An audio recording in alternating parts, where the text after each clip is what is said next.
Hello friends, welcome back to mission TN. நம்ம வந்து TNPSC Tamil syllabus வைஸில் 6th 12th வரைக்கும் கவர் பண்ணணும்னு பார்த்துட்டு இருக்கோம். அதில் 6ஆம் வகுப்பில் மொத்தம் 3 பருவத்தில் 9 இயல்கள் வரும். 7 இயல் முடிச்சிட்டோம். இனிமேல் 8வது இயல் பார்க்கலாம். அதில் ஒரு கவிதை இருக்கும், ஒரு உரைநடை, ஒரு கதை இருக்கும், அப்புறம் ஒரு இலக்கணம் இருக்கும். இதில் ஃபஸ்ட்டு கவிதை பராபர கண்ணின்னு இருக்கு. அது எழுதுனது யாருன்னு பார்த்தா தாய்மானவர். இது முதல்ல அந்த கவிதையோட விளக்கத்தை நம்ம ஃபஸ்ட்டு தெரிஞ்சுக்கலாம். அப்போ ஈஸியாக மெமரி பண்ணிக்கலாம். விளக்கம் என்னன்னா, அனைத்து உயிர்களையும் தம் உயிர் போல் கருதும் கருணை மிகுந்த சான்றோருக்கு வந்து தொண்டு செய்ய வேணும்னு சொல்றாங்க. அதாவது கடவுள்கிட்ட வேண்டுறாங்க. எப்படின்னா, தாய்மானவர் அனைத்து உயிரையும் தம் உயிர் போல நேசிக்கிற கருணை உள்ளம் கொண்டவங்களை சான்றோர்கிட்ட வந்து நான் தொண்டு செய்யணும். அந்த தொண்டு செஞ்சாலே போதும், எனக்கு இன்ப நிலை தானா வரும். அப்படி வந்தா எல்லாரும் இன்பமாக வாழணும். அதை தவிர வேற எதுவுமே எனக்கு வேண்டாம். அதாவது ஒரு தாய் வந்து தன்னோட பிள்ளைங்க ஹஸ்பண்ட் சந்தோஷமா இருக்கும்னு நினைப்பாங்களா, ஃபேமிலி. அதுபோல தாய்மானவர் என்ன நினைக்கிறாங்கன்னா, கருணை மிகுந்த சான்றோர்க்கு தொண்டு செய்யணும். அப்படி தொண்டு செய்யறதே போதும், அதுவே எனக்கு இன்பத்தை தரும். அப்புறம் வந்து எல்லாரும் இன்பமா வாழணும். அதை தவிர எனக்கு வேற எதுவுமே நான் நினைக்க மாட்டேன் அப்படின்னு சொல்றாங்க. அதுக்கப்புறம் இப்போ பார்க்கலாம், ரீட் பண்ணா உங்களுக்கு புரிஞ்சிடும். தம்முயிர் போல் எவ்வுயிரும் தானென்று தண்டருள் கூர் செம்மையருக்கு ஏவல் என்று செய்வேன் பராபரமே. அன்பர் பணி செய்ய என்னை ஆளாக்கி விட்டு விட்டால் இன்ப நிலை தானே வந்து எய்தும் பராபரமே. எல்லாரும் இன்புற்று இருக்க நினைப்பதுவே அல்லாமல் வேறொன்றும் அறியேன் பராபரமே. அப்புறம் ஒரு லைன்ஸ் வந்து ஒரு கவிதை ஞாபகம் வைக்கணும்னா ஃபர்ஸ்ட் வந்து என்ன பண்ணணும்னா அதோட மீனிங்கை வந்து நம்ம தெரிஞ்சு வச்சுக்கணும். ரெண்டாவது வந்து இப்போ இந்த லைன்ஸ் ரீட் பண்றதுல ஒரு சில வார்த்தைகள் மட்டும் நம்ம தெரிஞ்சு வச்சுக்கணும், இந்த இதுல இருந்து வந்திருக்குன்னு சொல்லிட்டு. அதுல வந்து இதுல பாத்தீங்கன்னா பராபரமே முடியுதுல, அதை ஞாபகம் வச்சுக்கோங்க. அப்புறம் அதோட மீனிங் நமக்கு தெரியும். இப்போ வந்து பராபர கண்ணி எழுதியது யாருன்னு பார்த்தோம், தாய்மானவர் பற்றி இப்போ பார்த்துக்கலாம். தாய்மானவர் இவங்க வந்து யாருன்னா, திருச்சி ஆண்ட விஜய் ரகுநாத சொக்கலிங்கர்கிட்ட தலைமை கணக்கரா, அதாவது அக்கௌண்டனா ஒர்க் பண்ணியிருக்காங்க. அதுக்கப்புறம் இந்த பாடல் வந்து தாய்மானவர் பாடல்ன்ற நூல்ல இருக்கு. இந்த பாடலை தமிழ் மொழியின் உபநிடதம் என்று சொல்லுவாங்க. தமிழ் மொழியின் உபநிடதம் நூலை எழுதியவர் யாருன்னு கேட்டாங்கன்னா தாய்மானவர். பராபர கண்ணி அப்படின்ற இந்த தலைப்பு வந்து எத்தனை அடிகள்ல பாடப்பட்ட பாடல் வகைன்னா 2. கண்ணின்னு முடிஞ்சிருக்கலாம். கண்ணி என்பது 2 அடிகளில் பாடப்பட்ட பாடல் வகை. சரி, ஓகே. இதுக்கு பின்னாடி சொல்லும் பொருளும் கொடுத்துருக்காங்க. தண்டருள் குளிர்ந்த கருணை, கூர்னா மிகுதி, செம்மையருக்கு சான்றோருக்கு, ஏவல்னா தொண்டு, பணினாலும் தொண்டு, பராபரமே மேலான பொருளே. பணி தொண்டு எய்தும் கிடைக்கும் எல்லாரும் எல்லா மக்களும் அல்லாமல் அதை தவிர அவங்க சொல்லியிருக்காங்க. இந்த புக் பேக் பார்க்கலாம். இதுல வந்து தம் தம் பிளஸ் உயிர் என்பதை சேர்த்தெழுத கிடைக்கும் சொல் தம் உயிர்னு வரும். ஆன்சர் ஆ. இன்புற்று பிளஸ் இருக்க என்பதை சேர்த்தெழுத கிடைக்கும் சொல் இன்புற்றிருக்கன்னு வரும். ஆன்சர் ஆ வரும். அடுத்து தான் என்று எனும் சொல்லை பிரித்து எழுத கிடைப்பது தான் பிளஸ் என்றுன்னு வரும். ஆன்சர் ஆ. சோம்பல் என்னும் சொல்லுக்குரிய பொருத்தமான எதிர்ச்சொல். அதுக்கப்புறம் எக்ஸாம்ல வந்து எப்படி கொஸ்டின் கேட்பாங்கன்னா, இந்த மாதிரி கொஸ்டின் கேட்கும்போது நம்ம அவசரப்பட்டு சோம்பல் அப்படின்னா சோகம் அந்த மாதிரிலாம் போட்டுறக்கூடாது. ரீட் பண்ணி பார்க்கணும் ஃபர்ஸ்ட். அதுல என்ன எதிர்ச்சொல்லா அதனோட மீனிங் கேட்டிருக்காங்களான்னு சொல்லியிருக்கணும். அப்போ சொல்லுக்குரிய பொருத்தமான எதிர்ச்சொல் கேட்டிருக்காங்க. அப்போ சோம்பல்னா சுறுசுறுப்புன்னு அர்த்தம், ஆப்போசிட். அப்புறம் நெக்ஸ்ட் பார்க்கலாம். நீங்கள் நல்லவர்னு ஒன்று கொடுத்துருக்காங்க. இது ஒரு கவிதை. இந்த கவிதையை எழுதுனது யாருன்னா வேற நாட்டை சேர்ந்தவங்க, லெபனான் நாட்டை சேர்ந்த கலீல் கிப்ரான் அப்படின்றவங்க எழுதியிருப்பாங்க. இது நமக்கு தேவையில்ல, ஜஸ்ட் தெரிஞ்சுக்கோங்க. நீங்கள் நல்லவர். இப்போ வந்து இந்த கவிதையை யார் டிரான்ஸ்லேட் பண்ணியிருக்காங்க அதுதான் நமக்கு முக்கியம். கவிஞர் புவியரசு அவங்க டிரான்ஸ்லேஷன் பண்ணதுதான் தீர்க்கதரிசின்னு நூல்ல இருக்குது. இந்த கவிதை என்னன்னு ஜஸ்ட் ரீட் பண்ணிக்கலாம். இதுல ஒண்ணுமே சொல்லியிருக்க மாட்டாங்க. வாழ்க்கையை பற்றி சொல்லியிருப்பாங்க. நம்ம எப்படி இருக்கணும் அதை நினைச்சு பின் திரும்பி போகாது, அதாவது நேற்றோட ஒத்து போகாது, அந்த மாதிரி சொல்லியிருக்காங்க. வாழ்க்கை பின் திரும்பி செல்லாது, நேற்றுடன் ஒத்து போகாது, கொடுப்பவரின் பரிசுடன் அவருக்கு சமமாக எழுதுங்கள். சிறகுகளின் மீது எழுதுவது போல உழைக்கும் போது நீங்க புல்லாங்குழலாகி விடுகிறீர்கள். அதன் இதயம் காலத்தின் கிசுகிசுப்பு ஒரு இசையாக மாற்றி விடுகிறது. உங்களுக்குள் இருக்கும் நன்மையை பற்றி தான் நான் பேச முடியும், தீமையை பற்றி அல்ல. உங்கள் சுயத்துடன் நீங்கள் ஒருமைப்பாடு கொண்டிருக்கும் போது நீங்கள் நல்லவர். என்னை போல் இரு பழுத்து உன் உள்ளீடுகளை எல்லாம் முழு சாயக்கோடு என்று பழம்பேரை பார்த்து நிச்சயமாக சொல்லாது. கொடுப்பது பழத்தின் இயல்பு, பெறுவது வேரின் இயல்பு. உங்கள் பேச்சின் போது நீங்கள் விழிப்புணர்ச்சியுடன் இருப்பது நல்லது. உறுதியாக கால் வைத்து உங்கள் குறிக்கோளை நோக்கி நடக்கையில் நீங்கள் நல்லவர் அப்படின்னு சொல்லியிருக்காங்க. இதை எழுதினது யாருன்னு பார்த்தோம், புவியரசுன்றவங்க தீர்க்கதரிசி என்ற நூல்ல.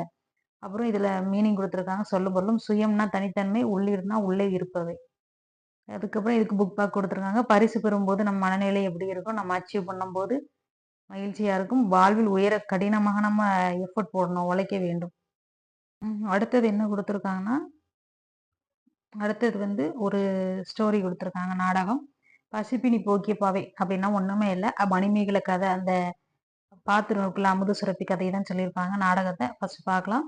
இப்ப இந்த கதை ஒண்ணு ஆரம்பிக்கும்னா, மேல இதுல ஒரு பாயிண்ட் இருக்கு பாருங்க. இந்த இதுக்குள்ளேயே, "தனி ஒருவனுக்கு உணவு இல்லையெனில் இச்சகத்தினை அழித்திடுவோம்" அப்படின்னு கூறியது யாரு? பாரதியார். இது எல்லாருக்குமே தெரிஞ்ச ஒன்று தான். அப்புறம் பார்த்தீங்கன்னா, இந்த கதைக்குள்ள போலாம். ஃபர்ஸ்ட்டு இடம் வந்து மணிபல்லவ தீவு, மணிமேகலை, தீபதிலகை கேரக்டர்ஸு. இப்போ வந்து மணிமேகலை மணிபல்லவ தீவுக்கு வந்திருக்காங்க. அங்க தீபதிலகைன்னு ஒருத்தங்க வந்து அங்க அ பாதுகாவலரா அங்க இருக்காங்க. அங்க மணிமேகலை தெய்வம் அங்க இருக்குது. இப்போ வந்து மணிமேகலை அங்க போனோனே, அவங்க தீபதிலகை அவங்க கேட்குறாங்க, "நீங்க எதுக்கு இங்க வந்திருக்கீங்கன்னு?" சொல்லிட்டு. அந்த இடம் எப்படி இருக்குன்னா, வெண்மணல் குன்று, பூத்து குலுங்கும் செடி கொடிகள், அந்த பச்சை பசேல்னு இருக்குது. "நீங்க எப்படி இங்க வந்தீங்கன்னா?" "மணிமேகலை தெய்வம் என்ன இங்க கொண்டு வந்து விட்டுச்சு" அப்படின்னு சொல்றாங்க. உடனே தீபதிலகை, "இங்க வர்றது அவ்வளோ சுலபம் இல்ல. பாக்கியம் பண்ணியிருந்தா தான் வர முடியும்" அப்படின்னு சொல்றாங்க. அப்புறம் வந்து அந்த தீபதிலகை சொல்றாங்க, "இங்க நீங்க வந்திருக்க டைம்ல இப்பதான், அதாவது இந்த டைம்ல தான் அந்த குளம் மாரி ஒண்ணு இருக்கும். அதாவது கோமுகின்னு சொல்லியிருக்காங்க பாருங்க. பூக்கள் நிறைந்து விளங்கும் இந்த பொய்கையில வந்து ஒரு அமுத சுரப்பி வரும்னு சொல்லுவாங்க. அதாவது அந்த பொய்கையோட நேம் வந்து கோமுகி. கோமுகி அப்படின்னா, கோ என்றால் பசு, முகி என்றால் முகம். இதுல வந்து வைகாசி திங்கள்ல முழு நிலவு நாள்ல ஒரு பாத்திரம் வரும். அந்த பாத்திரம் யார் யூஸ் பண்ணது? அதாவது ஆப்புத்திரன் கையில இருந்தது. அதுல வந்து போடுற அமுதம் வந்து, அதாவது உணவு வந்து வத்தாது. அதாவது அமுத சுரப்பி ஒண்ணு பாத்திரம் அப்படின்னு சொல்லுவாங்க. அந்த பாத்திரத்த இவங்களுக்கு கிடைக்கும். பாக்கியம் இருந்தா தான் கிடைக்கும். இவங்களுக்கு கிடைக்கும். மணிமேகலை அத வாங்கிட்டு மொத யார்ட்ட அதுல வாங்குறதுக்கு போவாங்க.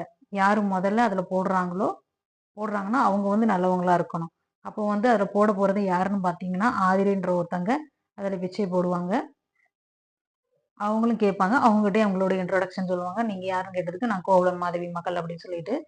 அதுக்கப்புறம் இவங்க வந்து அந்த அமுத சுரப்பி பாத்திரத்துல நெறைய கஷ்டப்படுறவங்களுக்கு, உணவு இல்லாதவங்களுக்கு உணவு அளிப்பாங்க. அப்புறம் வந்து எல்லாருக்குமே குடுப்பாங்க. அந்த அமுத சுரப்பில, வற்றாத சுரப்பில. அடுத்து திரும்பி இவங்க என்ன பண்ணுவாங்கன்னா, அரண்மனைக்கு, அதாவது அரண்மனைக்கு இல்ல, சிறைச்சாலைக்கு போய் அவங்களுக்கு அந்த அமுத சுரப்பில இருக்க உணவு, பாத்திரத்துல இருக்க உணவ வந்து எல்லாருக்கும் குடுப்பாங்க. இந்த நியூஸ் வந்து ராஜாவுக்கு போயிரும். ராஜா உடனே சிறை காவலர வந்து அவங்கள கூட்டு வர சொல்லுவாங்க. அவங்க வந்து, நீங்க வந்து சிறை கூட்டத்த வந்து அறைக்கூட்டமா மாத்தணும்" அப்படின்னு சொல்லிட்டு இவங்க சஜெஸ்ட் பண்ணுவாங்க. ராஜாவும் அவங்களுடைய அந்த செயல், அதாவது உணவளிக்கிற செயல வந்து பாராட்டு, அப்ரிசியேட் பண்ணுவாங்க. அது மட்டும் இல்லாம சிறை கோட்டத்த அரைக்கோட்டமா மாத்தணும் அப்படின்னு சொன்ன அந்த வார்த்தையும் அக்செப்ட் பண்ணுவாங்க. அதுக்கப்புறம் இவ்வளவுதான் இந்த கதை. கதையில இருந்து வேணா கேட்பாங்க. அவங்க அமுத சுரப்பியில யாரு இட்டது, உணவு இட்டது ஃபர்ஸ்ட் அப்படின்னு கேட்டாங்கன்னா, ஆதிரை. மணிபுலத்தீவுல யார பார்த்தாங்கன்னா, தீபதிலகை. இந்த மாரி கேட்பாங்க. அந்த பாத்திரம் முதல் யார்ட்ட இருந்தது அப்படின்னு கேட்டாங்கன்னா, ஆபுத்திரன்ட்ட இருந்தது. அந்த மாரி தான் கொஸ்டின் கேட்பாங்க. ரொம்ப டஃப்லாம் இல்ல, ஈஸி தான். அடுத்தது மணிமேகலை தெய்வம் மணிமேகலையை அழைத்து சென்ற தீவு என்னது? மணிப்பல்லவி தீவு. மணிமேகலை கையில் இருந்த அமுத சுரப்பியில் உணவு இட்ட பெண் பார்த்தீங்களா? ஆதிரை. அடுத்தது பார்த்தீங்கன்னா, பாதம். இது ரொம்ப ஈஸி. இயல் 8 பாதம். இந்த கதை. இது ஒரு கதை. இந்த கதையை எழுதுனது யாருன்னு பார்த்தீங்கன்னா, ராமகிருஷ்ணன். ராமன், கிருஷ்ணன் ஞாபகம் வச்சுக்கோங்க. இப்போ கிருஷ்ணன். இப்போ வந்து மகாபாரத கதையை இதோட சேர்த்து ஞாபகப்படுத்திக்கலாம். பாண்டவர்கள் அவங்க வந்து காட்டுக்கு போவாங்கல்ல, நடையா நடந்து. விலாசத்தை தேடி போறாங்க பாண்டவர். விலாசம், கால் முளைத்த கால் நடந்து போறாங்க. தேசாந்திரி, அவங்க ஒய்ஃபு உண்டுல்ல, அவங்கள ஞாபகம் வச்சுக்கோங்க.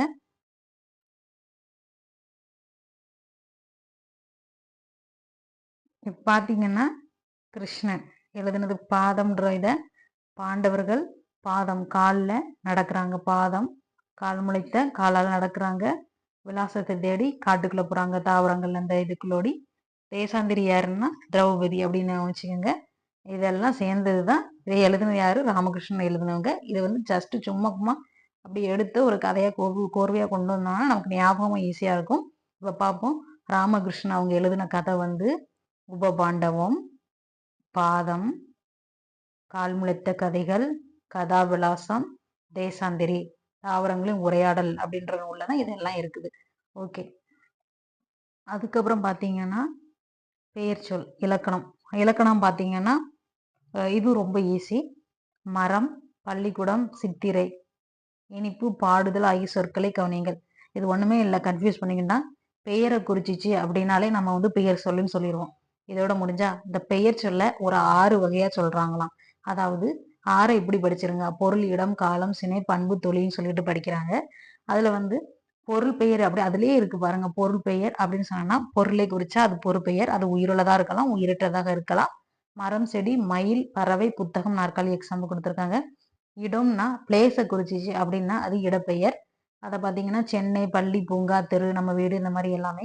காலப்பெயர் அப்படின்னா டைமை குறிச்சிச்சுன்னா நாலு, நாளை, நிமிடம், வாரம், சித்திரை, ஆண்டு, இந்த மாதிரி. சினை அப்படின்னா உறுப்பு குறிக்கிறது. அதாவது நம்ம பாடிருக்க கை, கால், மதி. அதுக்கப்புறம் மரம் இருக்குன்னா கிளை, பழம், காய், இந்த மாதிரி சொல்றோம்ல அது.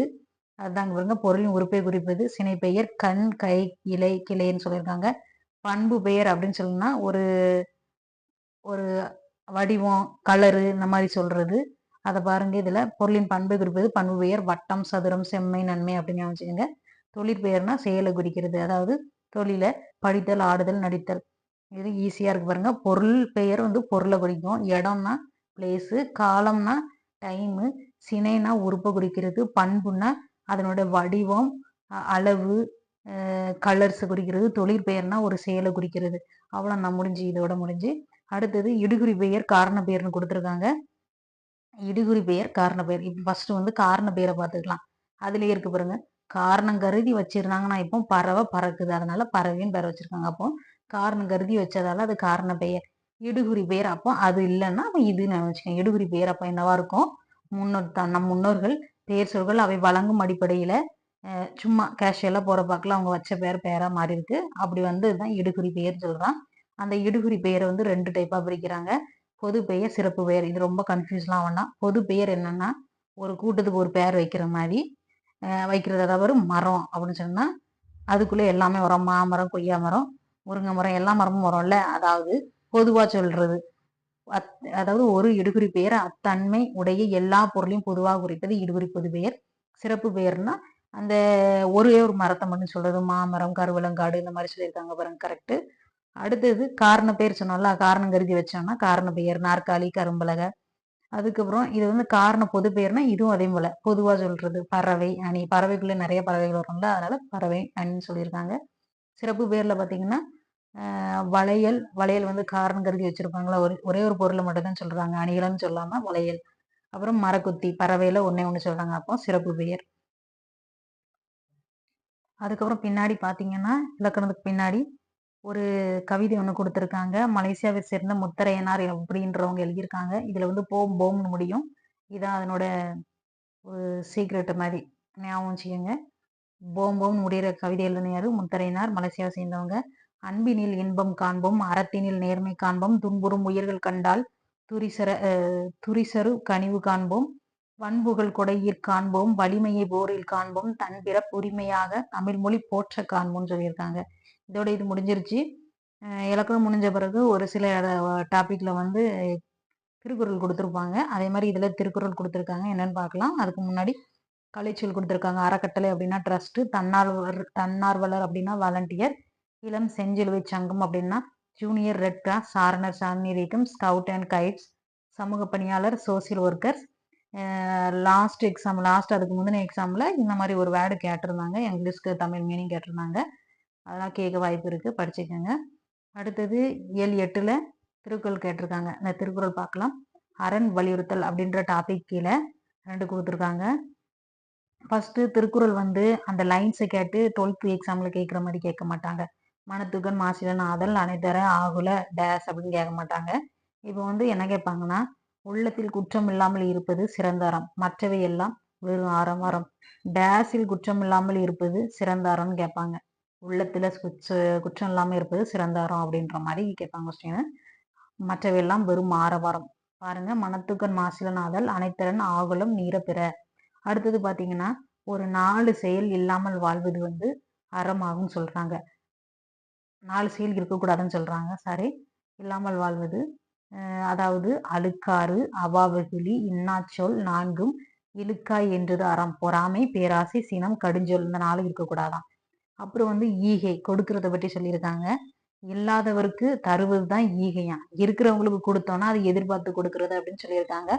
வறியவருக்கு ஒன்று ஈவதே ஈகை மற்ற எல்லாம் குறியெதிர்ப்பை நீரது உடைத்து அப்படின்னு சொல்லியிருக்காங்க. அடுத்தது இல்லாதவருக்கு தருவதால் உண்டாங்க இன்பத்தை தெரியாதவங்க, அதாவது ஃபீல் பண்ண முடியாதவங்க, அவங்க செல்வத்தை சேர்த்து வச்சு அது வேஸ்டா போயிடும் அப்படின்னு சொல்றாங்க. ஈத்து வைத்தும் இன்பம் அறியார்கொள் தாமுடைமை வைத்திலக்கும் வன்கணவர்னு சொல்லியிருக்காங்க. அடுத்தது இன்னா செய்யாமை, இது வந்து செய்யவே கூடாதுன்னு சொல்லியிருக்காங்க. என்னென்னு பார்ப்போம்.